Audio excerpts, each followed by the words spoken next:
Okay, folks, welcome to Thursday Night Stock Charts Live. This is Bob Desmond, and welcome. What we're going to talk about tonight are the weekly charts. How are we poised to close out the week? We are going to talk again about valuations. We're going to talk about sentiment. I say again because we spoke about them on Sunday night, and things have gotten a little bit more. It's like a rubber band. You know, you're pushing stretching the rubber band out, and at some point in time, it's going to snap. And we're going to go through several charts of how I'm going to illustrate just how stretched that rubber band is. So let's get to it. I will first, of course, do an audio check. Hopefully, I am not muted. I am not. Let me share my screen. And then we will say hello to folks. Hello. Franklin, welcome. Jody, the lovely Jody. Tim, welcome.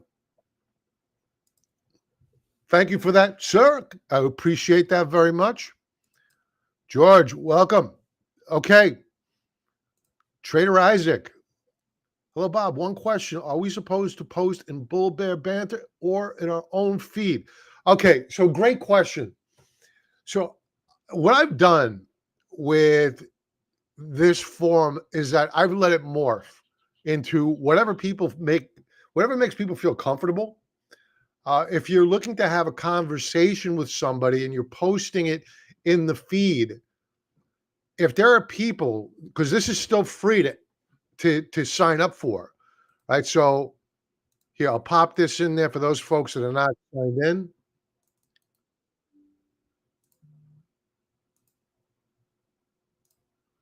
Signing up for the feed is free. So you'll get some content in there. So if you're looking to have it widely distributed, alerts sent out, then fine, put it in the feed. Whatever makes you feel comfortable. But if you're looking to have a conversation with the chat real time, you'll probably be better putting it in Bull Bear Banter. But there are no rules. Right? It's whatever you feel like doing. And I'm just looking to see how it develops, because it's at some point in time in the future. This right now, to join Bull and Bear Banter chat, this costs about $9.99 a month, and for a yearly subscription, it's 37% off, something like that. But the feed is still free. So if you're already signed up for the Bull and Bear Banter, you're in. You're done. You're not going to get charged. You're already in. I asked you to join up. You joined up. You're already in. So no charge to you. But for new folks, there will be a charge because we hit that limit where I want it to be. I don't know why this is popping up. But it's your call, Trader Isaac. There are no rules. The only thing I ask is that we have professionalism, which we do, no spam. We've only had one instance of spam, which is one of the reasons why I had to charge a fee before that starts ramping up. So I blocked that person. They are done. So use the link. Sign up for free for the feed. If you want access to Bull and Bear Banter, there's a small charge there. You can catch my prior. It's going to drive me crazy. My prior market wrap from Monday. I'll probably spread these out over 3 days. This is last week's, the week ahead commentary.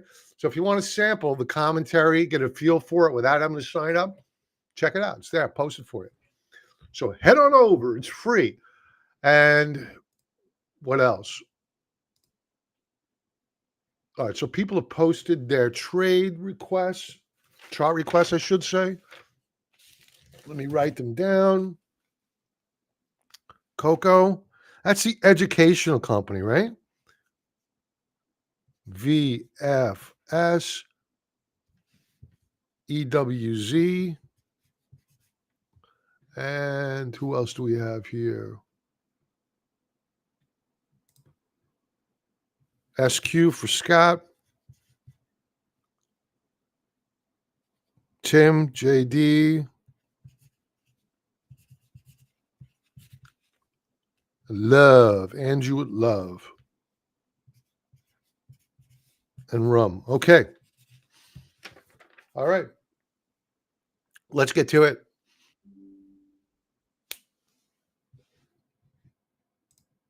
Actually, no. TrendSpider, sponsored by TrendSpider, dear partner of ours.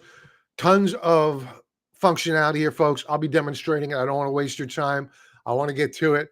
35% discount off of their services. Link below on YouTube, link above on Twitter. Head on over, take a tour. Awesome stuff here.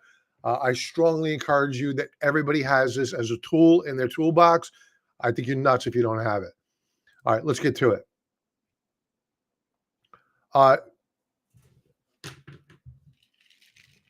Just some housekeeping. The economic data, which came out this week, a bit better than what was expected on manufacturing, but still in contraction. Any read below 50 is a sign of contraction. Construction spending, double what was expected. That's pretty good. Job openings increased. I thought this decreased. That's actually bullish for jobs. ADP, bearish read on ADP. Services sector of the economy, all in expansion mode. Jay Powell spoke. He was Mr. Dove. Initial jobless claims came in hotter than expected today. Tomorrow, we're going to get the Pimp Mac Daddy of them all, non-farm payrolls. So it's going to be a choppy day tomorrow, I suspect, given the odd swings here. I mean, it's weird that we have initial jobless claims that missed, ADP missed, yet job openings rose. Maybe in a highly specialized sector of the economy, high tech, something like that, seeing a lot of job demand. Not quite sure. Interesting stuff, though. But the thing I want to ask people to keep in mind is that this is the first report on non-farm payrolls since the election. And remember, everything towards the election was to skew the data. What do they care? There's no sense in skewing it anymore. The election's over. Now everything's all about hurt Trump. So will they show their cards with the revisions to prior months? Maybe, maybe not. They may just wait for him to get in there. And that first employment report as he takes office, they do a data dump right then and there. And they'll blame him for the economy, blah, blah, blah, blah, blah. You know how this goes. So a lot of economic data coming out tomorrow, along with a lot of Fed heads out there. So buckle up. I want to refresh this. For whatever reason, this has been declining today. No change since I last looked. We were at 75% earlier in the afternoon. Now we're at 70% probability of a hike. Still very, very strong probability of a Federal Reserve rate cut in December. This is unchanged from yesterday. Probability of a rate cut in January, 78%. The Fed's balance sheet. They continue to roll off debt off their balance sheet, and it appears as though the rate of change is accelerating. So the way I interpret this is that, at some point in time, and we're going to talk more about this in a moment, at some point in time, you're going to have the data dump. You're going to get revision after revision. All the lies are going to come out about the past 4 years, and it's going to spook people at some point in time. Sometimes, if you have yields that are dropping like a rock because all the data, the bullish data that we were fed for the past 4 years was nonsense, and that's going to spook a lot of people. Traders could deal with rising interest rates as long as they are orderly, and the same holds true for declining interest rates. But once they are not orderly, once they spike up or spike down, everybody says, what's going on? What am I missing? I don't understand. Sell. So it looks as though what they're getting ready to do here is they're getting ready for the next round of quantitative easing. I don't think that they have a choice but to take that route at some point in time in the future, because what's being promised is that they're going to cut spending. Okay, I'm going to go to a chart in a moment that's going to say, all right, we have direct and empirical evidence that if you cut spending, that GDP will contract. What must then the Federal Reserve do? Cutting rates, quantitative easing, printing money. I have a chart I'll go to in a moment about that. So we're heading into the back end of, actually, we're heading into mid to the end of December. Seasonality favors equities. Let's go to the seasonality chart. Let's go with the S&P 500.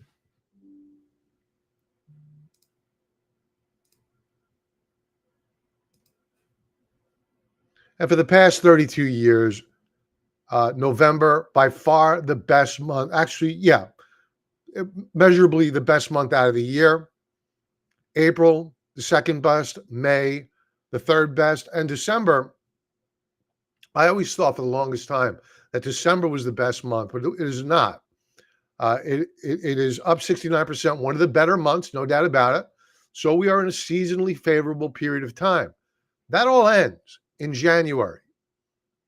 And you may say, it's slightly better than 50-50. 50-50 is horrible odds, especially if you're an options trader. 50-50 is horrible odds. I don't like those odds. 75%, 78%, 69%. All right, I could live with that. 50-50, no bueno. I don't like those odds at all. Let's bring up the triple Qs because they've been leading a charge higher these past. Actually, not today though. They were down. Now, here's the thing with the triple Qs, 26 years worth of data. December is not one of the better months at all. In fact, it's one of the worst performing months out of the year. Think about it. Let's take a look at a weekly view. Things start to get iffy next week and the week thereafter. Then the following week, it's all computers. You're trading against an IBM mainframe. Don't go crazy putting on long bets that final week. You're going to get lured in, and it's just going to be, the market's just going to be kept in check. Very, very thin volume. All the big players have gone in their Lear jets to Stad and Aspen. They're skiing. They don't want to pay attention to the market until after the first of the year. Understand your environment that you're in when you're looking to put on big bets. This is not the time to put on big bets, especially to the short side, at least on the S&P 500. Triple Qs, you may have a little bit more luck. I'm curious here. I want to check out the MDY. MDY, that's the mid-cap sector. Again, the next couple of weeks after this one, a bit iffy, but when we take a look at a monthly chart, how are we in terms of seasonality? It's pretty good. It's pretty good. 63% of the time up. Last chart I want to check out are the small caps.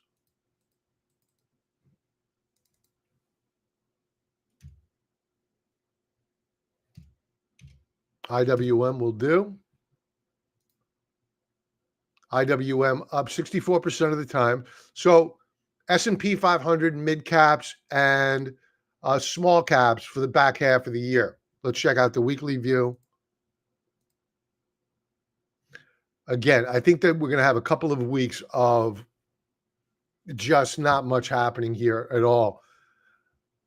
This could quite very well be the end of the bullish year with these. Remember, this seasonality is not a measure of how much you're up. It's just whether or not you're up or down, right? So simply because we're up 58% of the times, the next 2 weeks and 68% of the time the following week could only be by 1%, right? So I think we're going to start trailing off here in terms of volume moving forward as we close out the year.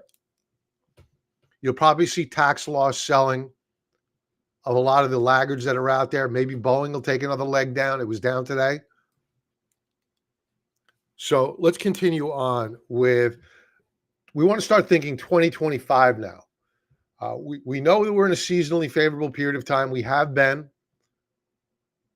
And let's talk a little bit about the news that is coming out. And, we had, everybody knows the Haktua girl. She's really cute. Haktua meme coin collapses amid backlash over controversial launch. So this is what you see. This is what you see when the markets begin to head into that frothiness, that blow off top type environment. You're seeing all sorts of speculation. Who'd have thunk it? Haktua coin had a market cap of $490 million. Poof, gone. Into the ether it goes.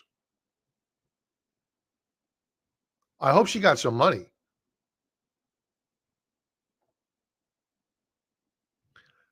Lost 43,000 aping in Haktua. So a clear example of the speculative fervor of the markets. And this is retail. There's no institution that was in there buying this junk. This is retail. Retail's buying this stuff. Bitcoin. It has crossed the Rubicon. It has crossed $100,000 the coin, and has since pulled back. And our last tick was down at 96,793. And this was to be expected. You had a lot of braggarts that wanted to brag that they sold above 100,000 and they were going to sell. No great shock. Sorry, folks. I have illness in the house. My daughter and wife, both sick. Valuations.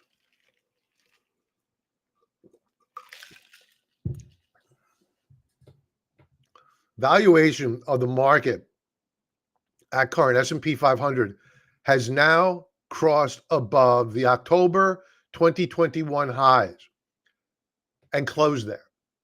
It's in the books. This will be forever written into the books as now being the second highest PE multiple in history.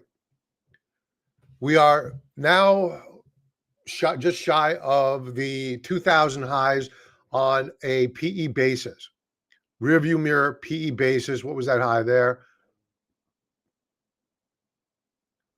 44.19. I think we went higher, no? 44.19. November 2029. But there's other ways to measure the value of the market. Price to book. We've hit levels not seen since 2000 this week. So here's 2000. Here we are now.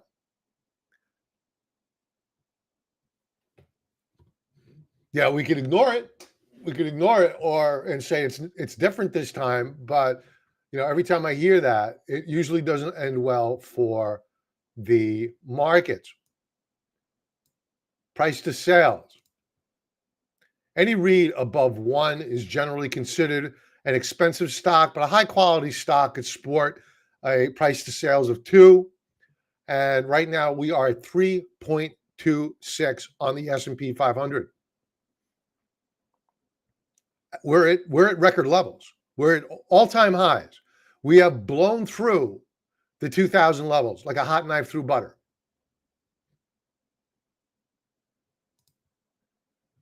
Sentiment. This is the put call versus call index. And you can see that this line here represents extreme bullishness. Now, nobody wants puts. Nobody wants them.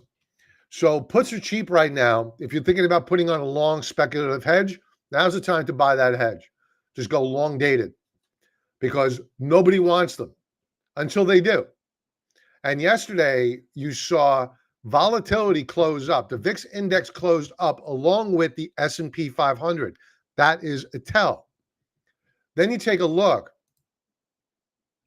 at the bull versus bear ratio. And this is what, a weekly chart? Let's go to the daily chart. No, that's not what I wanted. You could see that bullishness. Here, this is what I wanted. bullishness has really begun to move up measurably higher. This is measured by a 3-line break strategy or a method of calculating bullishness in the market. You can see that we have pierced prior highs, measurably pierced prior highs. So the bullishness out there is ginormous. Then you take a look. I never heard of this thing before. I'll share this out. I only saw it right before we went live, so I have no idea of how this is weighted, but I'll talk about it anyway because it's posted by the Kobisi letter, and I happen to like their stuff. So shout out to them. The Euphoria Euphoria meter, and an indicator measuring investor sentiment hit a record 1.1 points according to top-down charts. Okay. This metric uses S&P 500 forward PE. Interesting. Volatility index. And we just spoke about this, the bullish sentiment from investor surveys. Okay. So this is we just went over this chart here.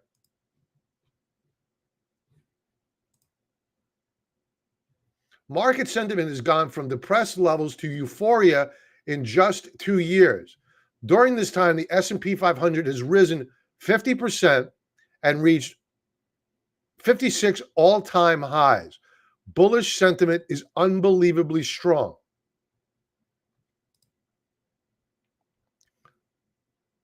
Here was right before the correction going into that bear market at 23. Here's the dot-com bubble. We are here.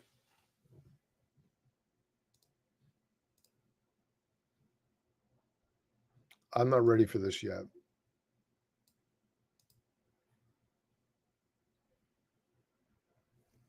Oh, man. I had another chart I wanted to go over. God darn it, I missed it.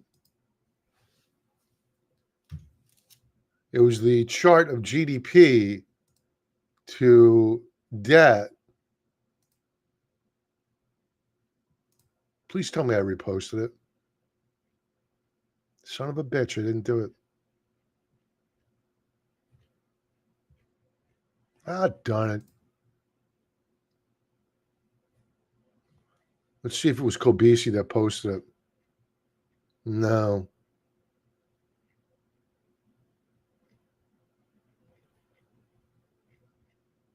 God darn it.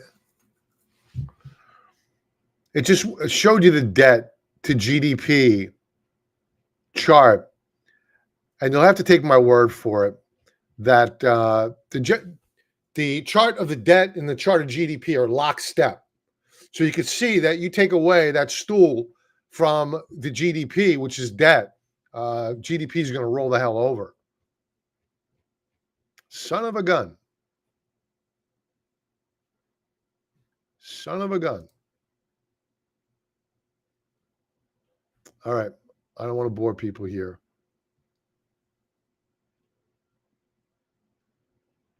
All right. Other indicators that we use to identify whether or not a market is frothy and whether or not you have the internals, the inner workings of the market, are they healthy? And you can look at volume. You can look at new highs versus new lows. And obviously right now, it's going to be very difficult to find new lows versus new highs because we've been hitting all-time highs day after day. So the other way to look at this is through the lens of advancers versus decliners. We'll first begin with the NASDAQ. And the NASDAQ, for 2 weeks in a row, you're seeing fewer and fewer advancers relative to decliners. And now net, you have more decliners this week than you have advancers. And for the S&P 500, the same thing. Net on the end of the week last week, you had fewer advancers versus decliners. And this week, you have more decliners than you do advancers. So this is not what you would expect to see as you have an equity market hitting all-time highs and the euphoria meter is off the charts. And you have the valuation of the equity market, which is bananas. Historically now, we can confirm using my highly technical jargon, bananas. It's nuts. But does that mean you sell your stocks? No, it means tighten up. Tighten up your stop loss orders and get ready to get short because there's going to be a sell-off. Probably not until after the new year because that's when it generally happens. Seasonality is not great in January and February. And then we take a look at the yield curve. Now, this is a different view from how I normally go over the yield curve. I've showed this before, but it's worth going over again. So this is a ratio chart of the yield curve, 2s versus 10s, versus the S&P 500. What happens? What happens when you have a steepening of the yield curve? Here was 2000. We steepened.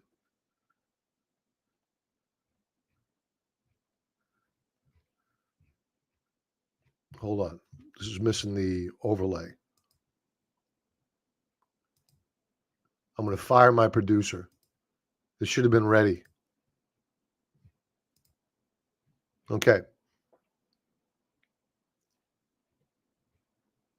Oh, it's a ratio chart. That's why I don't have it. So, dummy. All right. So when the yield curve begins to spike up higher, just another way of looking at it, the equity markets or the S&P 500 begins to go into free fall.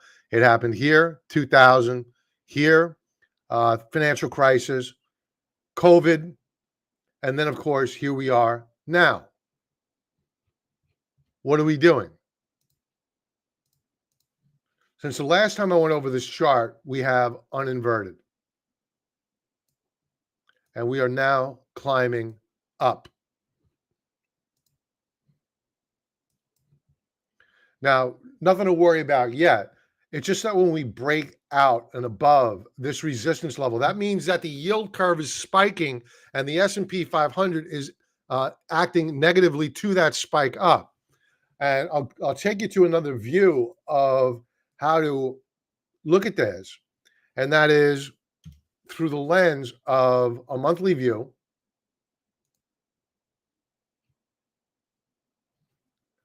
And once we cross this threshold into this gray zone, that's when historically equities begin to buckle, even though we're uninverted right now. Once we begin to steepen and we take out the highs of September, then I think that the equity markets are going to have a big, big problem. So right now, we're just watching and waiting, and we're taking the pulse of the market every single day. That's what we do here. So if you're not currently a member, think about signing up, becoming a 14-day free trial offer member. Not ready yet? At least join the public forum. Get to know us, get to know the people for a much cheaper price. Head on over to the Bull Bear Banter chat. You get to know a lot of great people in there and engage with me. We have a intraday live stream and join with us, and it's free. Actually, no, for current members, it's free. For new members, it'll be a very small charge. I mean, ridiculously cheap. So take advantage of it. All right, let's go to comments.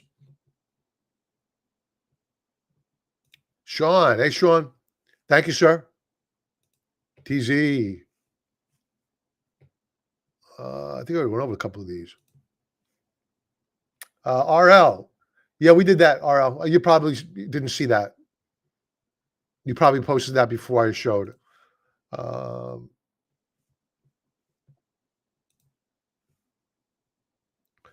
Tim, I've heard that funds have new money at the first of the year. Yes.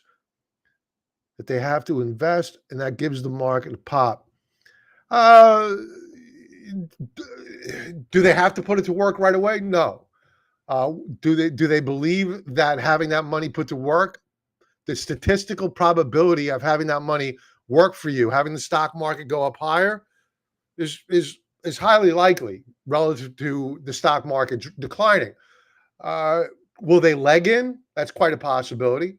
I don't think they're mandated to put that money to work, but sure, you could see that money get put back to work. You're also going to have money that's not just invested into these funds vis-a-vis uh, IRAs, but you're going to have tax loss selling at the end of this year. They'll have that capital. They'll want to put that back to work at the beginning of the year. The question is, will it offset some of the selling?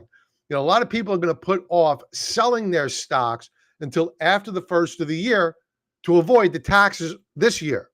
They want to push them out a year. So I think that could be offset. And that's why I'm saying it's not a great time to go shorting aggressively the market in anticipation of a major break in the markets in December. It's unlikely. It's improbable. So why do it? Can you build a position? Yeah, sure. Why not? I mean, we went over a whole host of reasons here as to why you should be thinking about building a hedge in the equity markets. And by the way, the chart that I showed you is irrefutable. Puts are cheap. Insurance is cheap. Why not take advantage of it? But just leg in.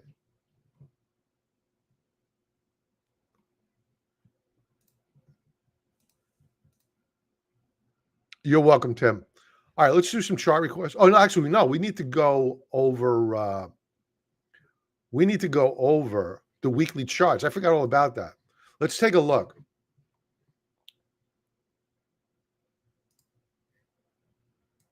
Did it? Did it?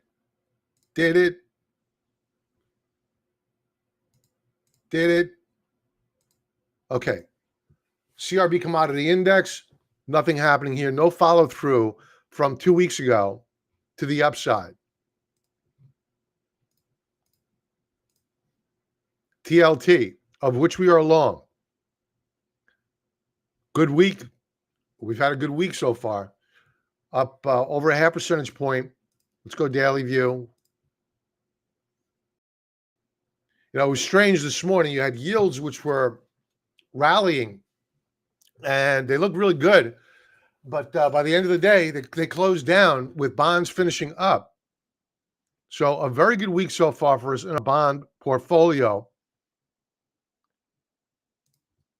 Yield, they're still up on the week. However, we are holding support. Do we form the left shoulder of an inverted head and shoulders setup? Left shoulder, head, right shoulder, or do we break? We don't know until it happens.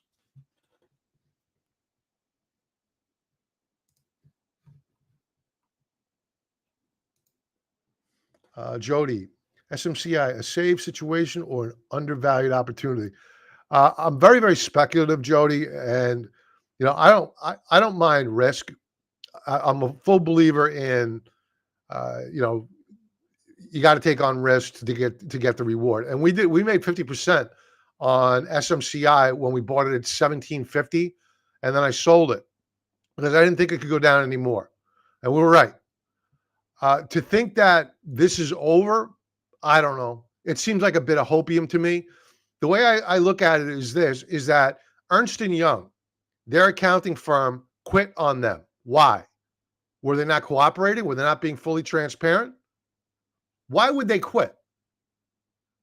Then it takes them 2 weeks to get a new accounting firm. They get them, and within a few days, all of a sudden, all is right with the world? I don't know. I got a problem with that. So I'm not feeling the love from SMCI. I think it's speculative.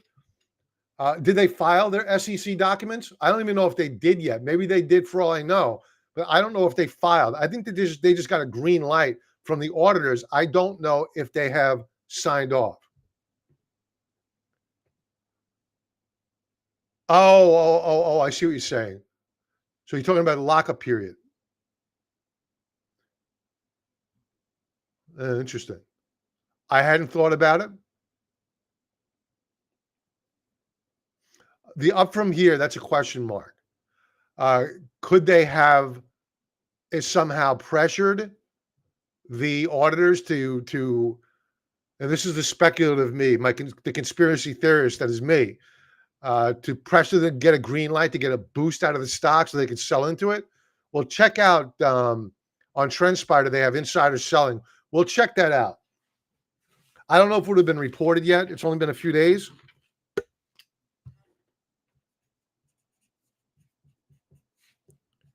I'm making a note. Let's take a look at that. That's an interesting thought.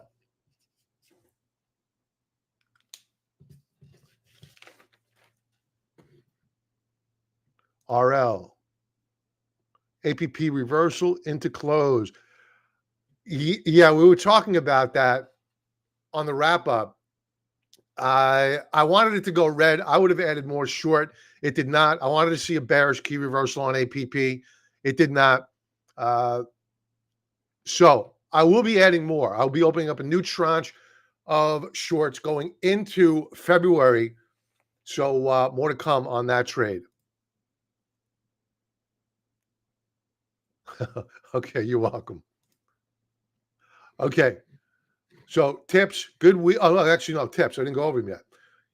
Good week on tips, Treasury inflation protected securities. You would think gold would be responding to this. It is not, but I think it will. I'm starting to warm up to gold and the mining stocks. The dollar, flat on the week. Euro.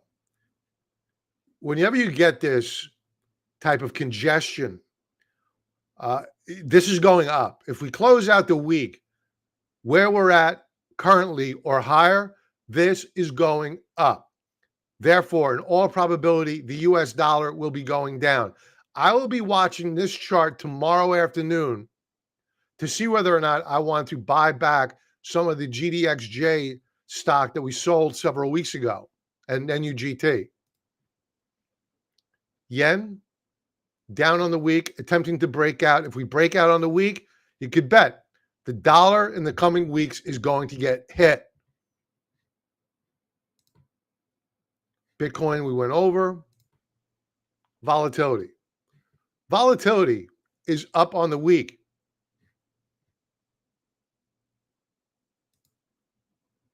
As is the S&P 500.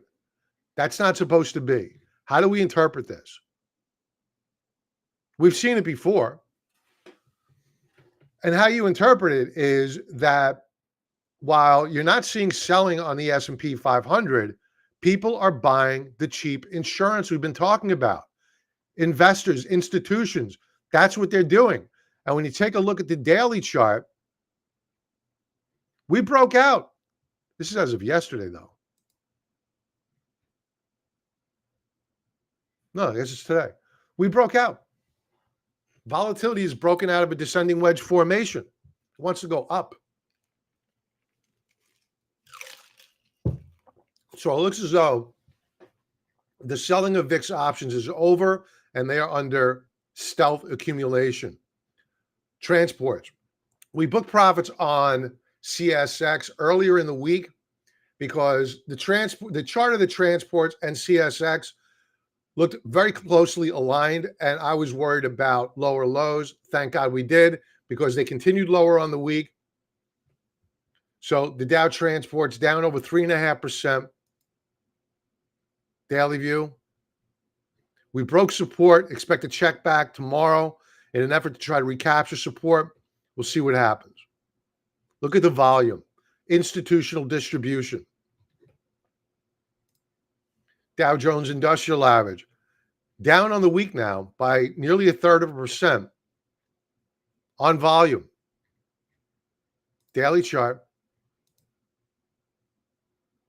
Outside reversal bar. Call it bearish engulfing. Call it what you will. It's bearish. Let's get our crayon out.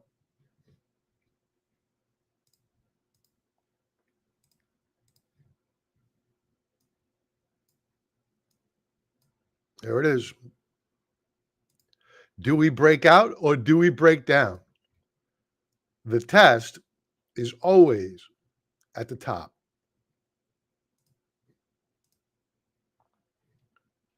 Bearish divergence on RSI.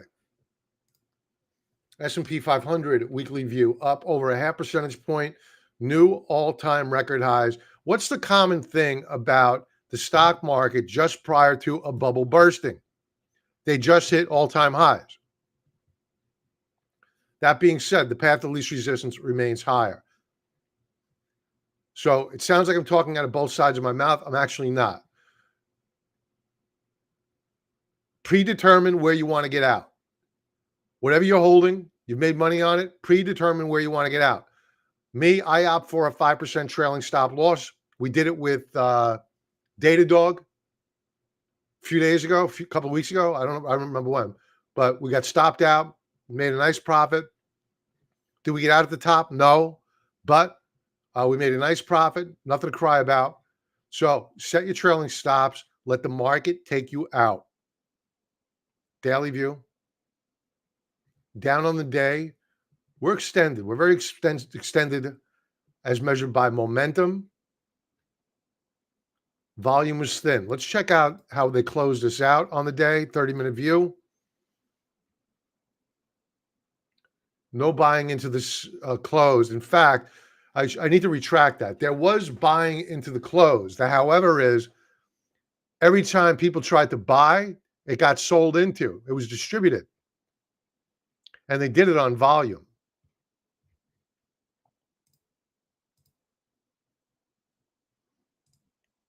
This is the equal-weighted S&P 500. So this goes back to what I was showing you earlier with the advances versus decliners. The SPX or SPY, that is a market cap weighted basket. So if you've seen the S&P 500 go up right now, and the RSP, which is the equal-weighted basket, it means that you only have a few stocks dragging the S&P 500 up higher. The vast majority of them are moving lower on the week. As for the Qs, new all-time record highs, up over 2.33% on the week. But there's no volume. None. The volume this week is lower than last week, which was an abbreviated week. We had a half day on Friday. Thursday was closed. Look at this volume. This is not institutional money. No way. This is not institutional money. This is mom and pop, retail investor going in there, and they're buying stocks saying diamond hands, fear of missing out, every acronym that's out there. Horrible discipline, horrible discipline. They are going to get walloped. I'm telling you right now, they're going to get walloped. Next couple of weeks, they may do fine. They'll get lured into a false sense of security, and then one day, annihilation. Daily view, Qs, daily chart, reversal day. Volume is light, to be fair. The equal-weighted basket. Now let's take a look at this. Qs, back to the weekly chart. This goes back to advances versus decliners. So what we're doing is we're validating what we talked about earlier. Do we have broad-based participation? If you look at solely the Qs, you look at this and you go, yeah, no doubt about it. We're up 2.33% on the week. But then when you look at the equal-weighted, we go from 2.37% up to only 0.5%. The equal-weighted basket is still up on the week, but look at this topping tail. That means that you have a lot of stocks in this basket. That was, I think there's 101 stocks in the NASDAQ 100. The majority of them, or a good proportion of them, are down on the week, not up. This is why we look at the equal-weighted view as well. Small caps, down. This is a leveraged product. Let's go to IWM. We don't want to be hyperbolic. We'll save that for bulls and bears and CNBC. Down 1.57% on the week on thin volume. So the question is, with the S&P 500 a little bit overbought, Qs a little bit overbought, do we get sector rotation into the small caps? Doesn't look that way. It looked as though we were setting up yesterday. We got no follow through.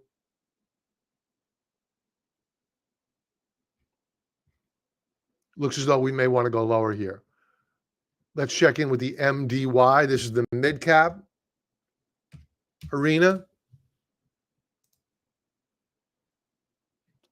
Let's go to a weekly view.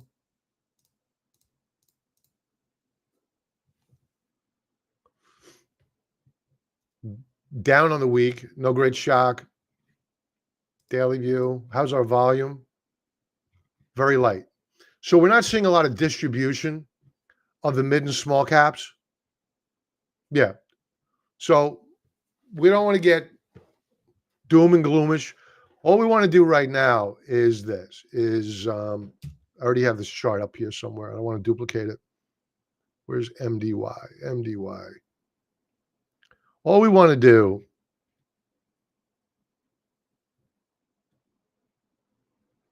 is get our crayon out.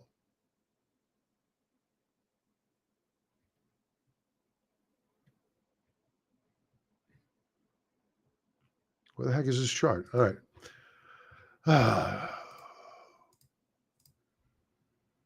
That's not what I wanted. What is that chart? That looks good.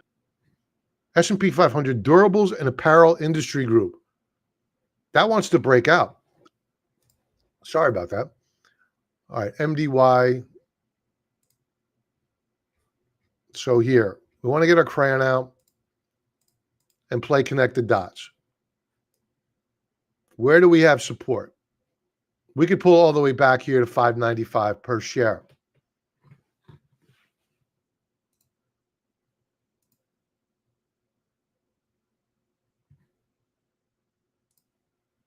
The banks. Weekly view.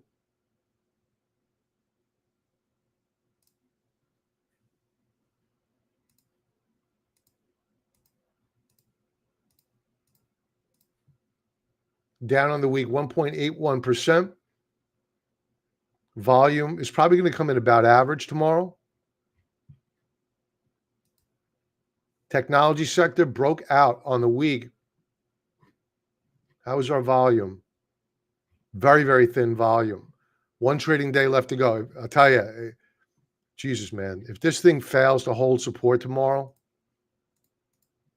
buckle up.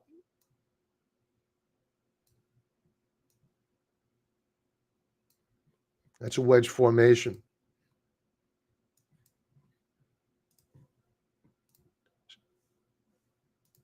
Semis. Semis are in trouble. I bought a semi stock yesterday called PI. I only did an opening position. I wasn't familiar with it. I went really, really small. Thank God I did. I think it just dropped $10 today, $12. I don't even know where it closed. But this is not a good chart. We have a double top. The semis are not participating. They are not participating at all. Let's do this. Let's do the semis versus SPY. Ratio chart. Look at this underweight. Underperformance. Horrific. Let's do SMH relative to QQQ. Horrific. SMH relative to mid caps. Devastation. This is the software sector. I went bullish on this a while ago.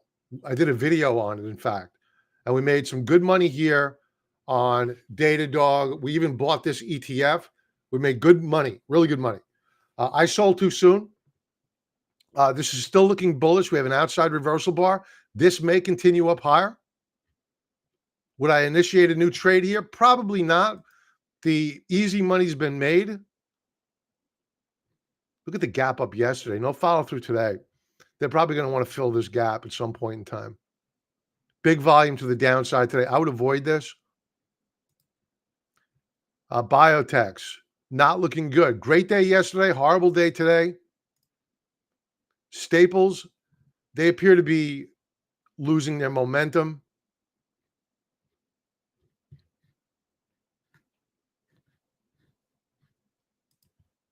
Discretionary names. Kind of getting nosebleed territory.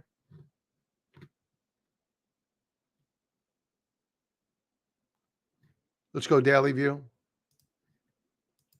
Let's try that again, daily view. Okay. A little bit of topping action today, pretty extended. I think that this is going to correct. And this is all Amazon, Tesla. Amazon, Tesla, AMZN. They make up over 20% of that ETF. Amazon. Actually, over 30%. Amazon's 20%. Tesla's 12%. So Amazon's up. What did Tesla do?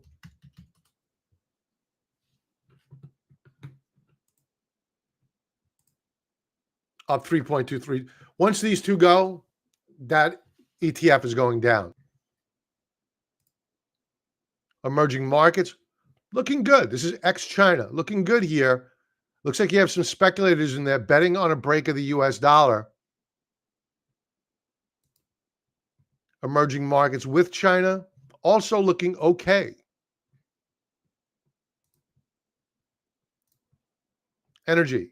So I know Franklin had brought this up earlier on the wrap.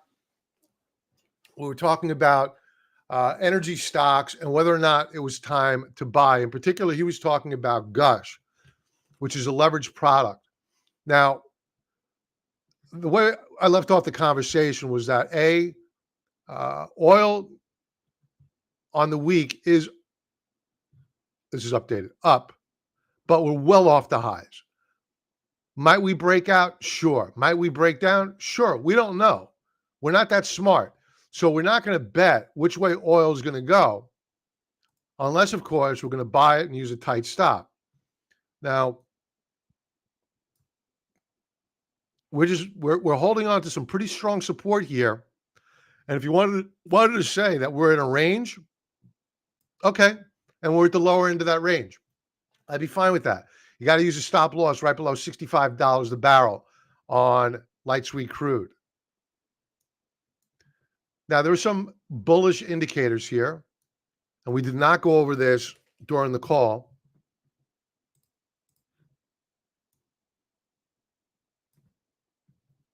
You have stochastics, momentum indicator, hooking up, higher low.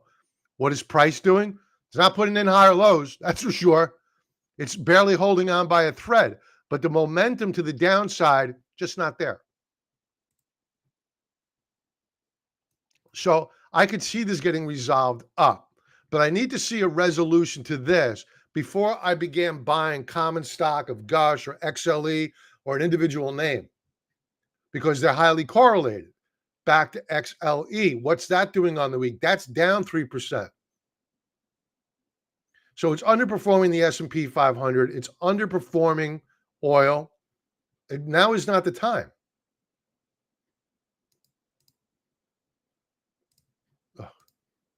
One more time, Bob. Give that a shot. There we go. Oh, we finished the day up on the day today. I didn't see that. So we have an inside candlestick. Maybe it was Gush that was down. Yeah, Gush was down. Yeah, that's the chart we were looking at. So back to XLE, since we started talking about that. XLE, an inside bar today. The only thing I would do here from a bullish perspective, if you're dying to put on a position long in energy, I would sell puts. That's exactly what I told Franklin. I would sell puts. If you're bullish, I wouldn't buy the common yet. I don't think we're there yet. We might even break. I would rather sell puts, go 20 deltas out of the money, 30 deltas out of the money, and generate some cash flow. If they're put to you, you get it at a discount.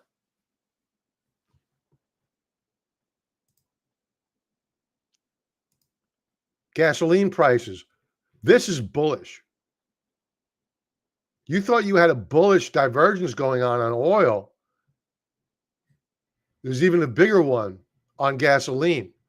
Let me illustrate. So the price action is consistent with oil.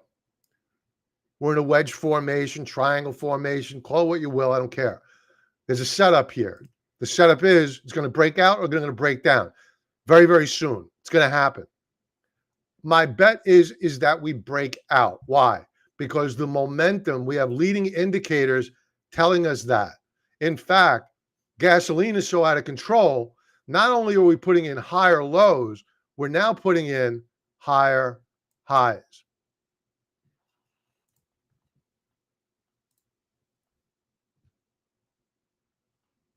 That's a weekly chart. Daily view.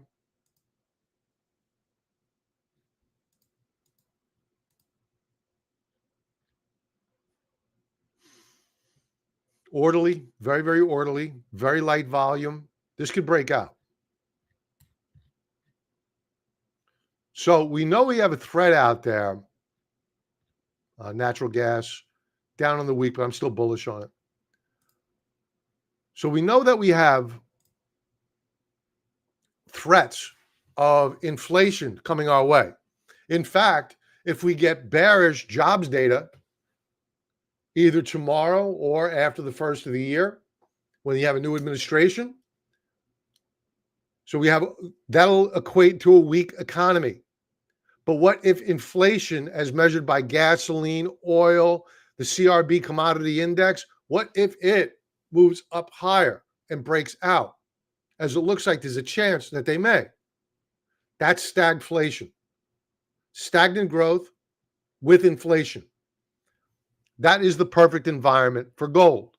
So while gold is down on the week 1.22%, we're looking for a setup here. We have no new weekly low or low. We have an inside week. We have a light volume week.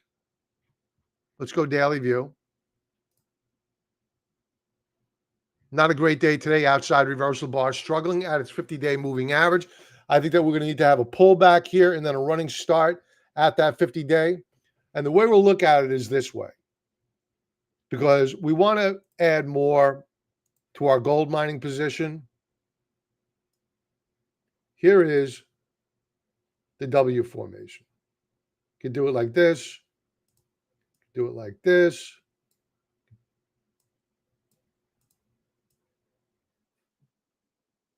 Do we get a higher low? And then after that higher low, do we break out above that pivot point? If we do, gold's going to all-time highs. Again.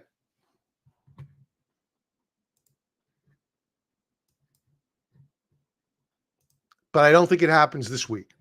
It may not happen next week. In fact, we're going to go to a seasonality of gold and the gold stocks in a moment.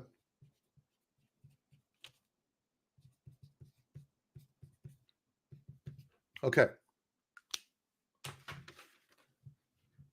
I think we're good here. I think we have a good feel about how we're going to close out the week and where this market, or what the internals of the market look like. We know that we're frothy in terms of multiples. We know that we have advances versus decliners weak. We know that we're looking at a market that for quite a while now, you've been able to look at sectors that have run and said, okay, I think money's going to go into this sector now. Like when the small caps and mid caps began to peter out last week, I said, guess what? I think that the Qs are going to rally, and that's what they did. Now look at all these charts today. I don't know who's going to pick up the slack. And if nobody's going to pick up the slack, that means we get a broad-based correction in the markets. Do they do it in December? Probably not. Is it out of the question? No, of course not.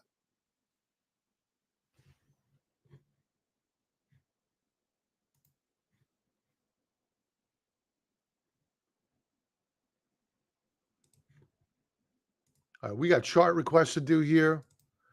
It's 7 o'clock already. Let's go to Coco for our good friend, Franklin. This is a weekly view.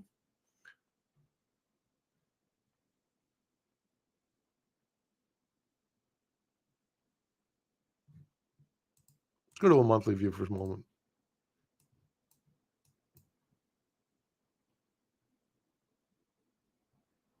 Still looks healthy. The only reason why I'm pausing here a bit is that we've stopped going up. You know, we're making higher highs, but then we're pulling back. So what you're seeing here is a bit of profit taking. I believe that this stock is at all-time highs, and it is. So you're seeing some profit taking. You saw it back here, it pulled back, rallied. So I think that were I long as an investment, I sure as heck wouldn't sell it. Would I build a position here? Probably not. This is a daily chart. Probably not. Not until we broke out and closed above 37.34. Then I would be excited about it.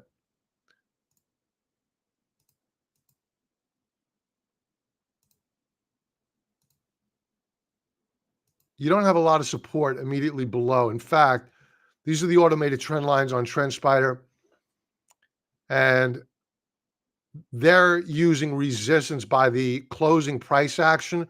I'm using it by the wicks. That's just my style. We're not breaking out here. You need to wait for a breakout. Ideally, me personally, I would go with 37.50 per share. I want to see it close above that mark.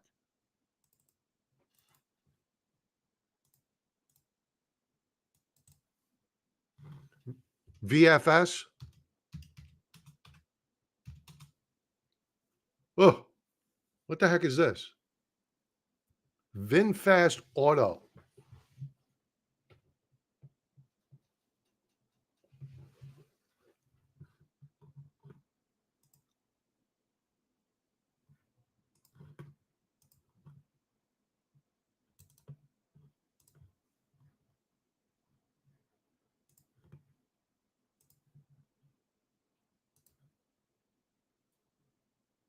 Something's happening here. I don't know what, but they broke it out. These are the automated trend lines. I would look for a retrace next week. I would not buy this week. I would wait for a retrace next week down to $4.50 per share. I'm going to create an alert here because I think this is interesting.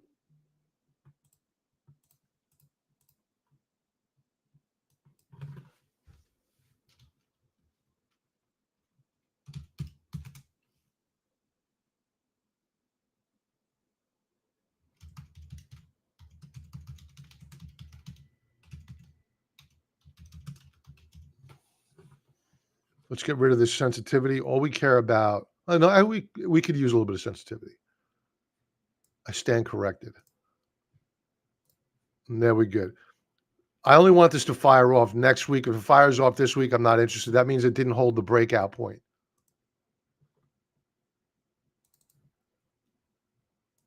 Daily view. Big reversal day today. So I would wait for that retest. It's probably going to come right down here. Right down here. Between 450 and 438 per share. I would step in. A little bit of speculative fervor. EWZ. Is that Japan? Brazil. Weekly view. In fact, let's go monthly view. I don't like they have that communist president. If Bolsonaro was still president, I would be far more optimistic. We're at the lower end of a multi-year support level.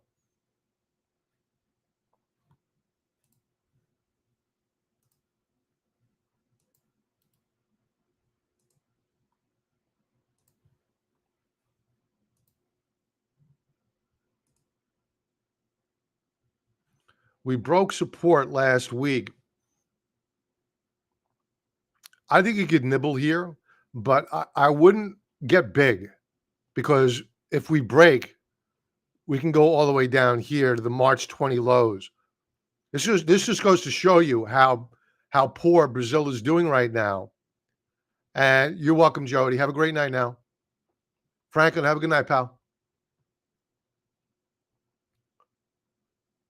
So I would stay. This is a speculative play. I would stay very, very small. And once you begin to break out, then I'd be aggressive. I think the other one I usually use is BRZU. Yeah. This is a Direxion product, leverage product. And I don't like this at all right now. I would be careful. Stay small, very, very small. But it's hard to ignore the lower end of that range. SQ.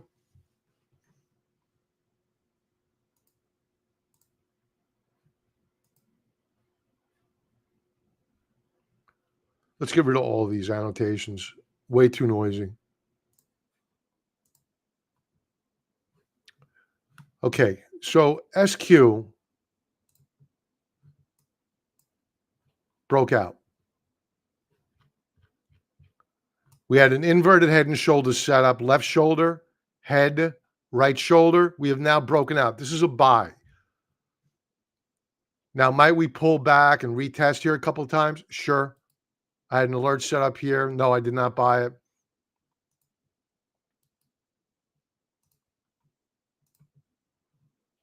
Let's set up a new alert.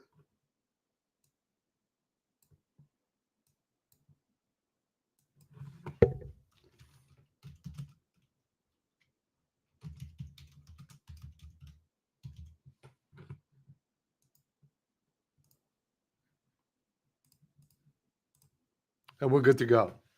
On any pullback, I'd be a buyer of Square. It's looking really, really good. And the other thing I wanted to show you is this, is that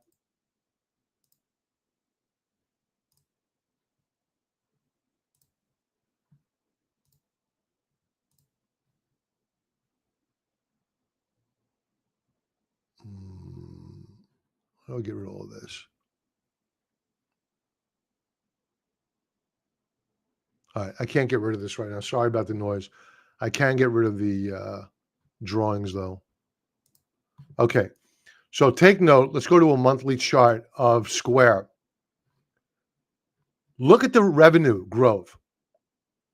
The revenue growth is greater than where it was back in June of 2021. Yet, the share price is trading about a third of where it was. This is a buy. Tuck it away, and this is a longer term play. It's a buy. It's looking really good. We like it.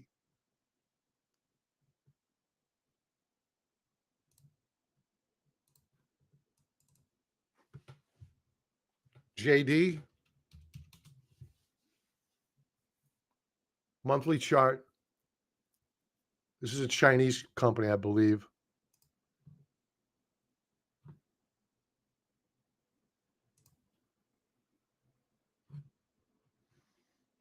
It's trying to put in a higher low.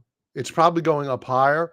We know that the Chinese stocks, we know that the emerging market names are beginning to firm up, especially if the dollar drops. That'll benefit emerging markets. So you may have more higher highs here. I think that the bear market is over. JD.com. I'm not a big bull on China, but I am a big bull on emerging market plays. So JD.com, bullish. I think it goes up higher. Love.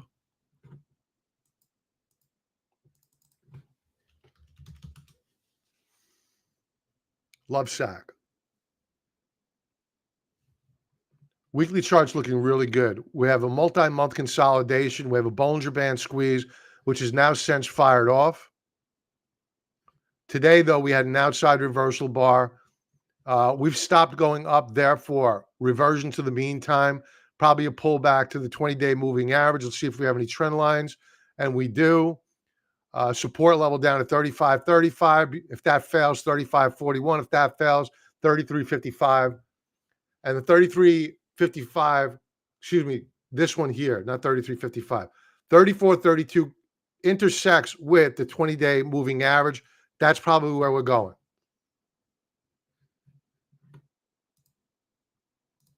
You're welcome, Tim.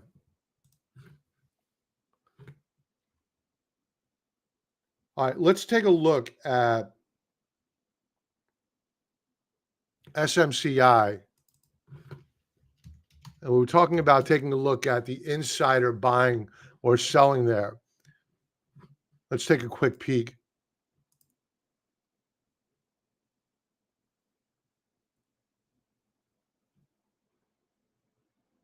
Nothing to worry about here. I don't see anything to worry about.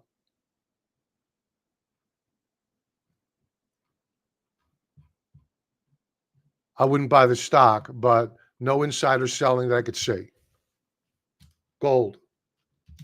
We wanted to talk about seasonality here.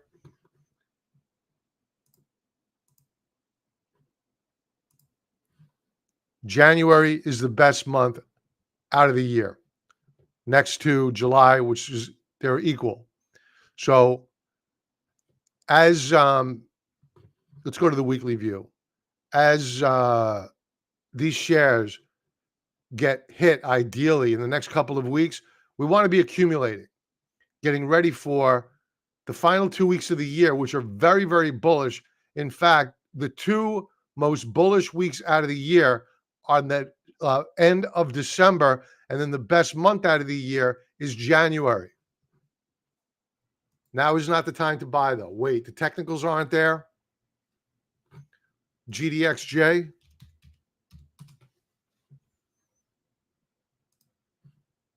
I'm going to put all that spaghetti back up for a moment, just so people realize why you need to be so disciplined with buying these stocks. I think they're going up a lot higher. The problem is if you buy wrong, you could be buying into a resistance level. There's a lot of resistance above, which we need to fight back through again. We lost all of that real estate from September to October. We need to now take it back again. And that's going to require lots of volume, lots of somewhat bearish sentiment about the economy here in the United States, and a concern about inflation with a Federal Reserve that's cutting rates. Let's go to seasonality.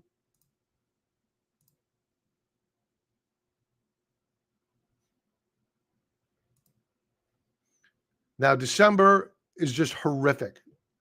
November, horrific. September, horrific. Not much better for January and February. But remember, we went through a big bear market. So let's X out. Let's go back 10 years. You don't want to get too tight. And we'll look at 11 years worth of data. The picture changes. December is a 50-50 month. Obviously, it's not doing great this month. The month of January, not much better. In fact, worse. So I'm not a buyer here yet. We got to wait for a washout. That's what I think we need, a washout. Folks, I know a lot of people popping in symbols for me to review. I wish I could get to them. I can't. If you're a member of the Contrarian Trader, you will get first priority on having your charts seen. So 14-day free trial offer below, and join the Bulls and Bears chat room. That's a small fee. You could hobnob with most of the people on this live stream right now are members of that. So they're great, great people. Even the lovely Jody's in there. And hope to see you on the other side. Sorry if I couldn't get to your charts. We're way over, and I'm losing my voice. Everybody have a profitable trading day tomorrow.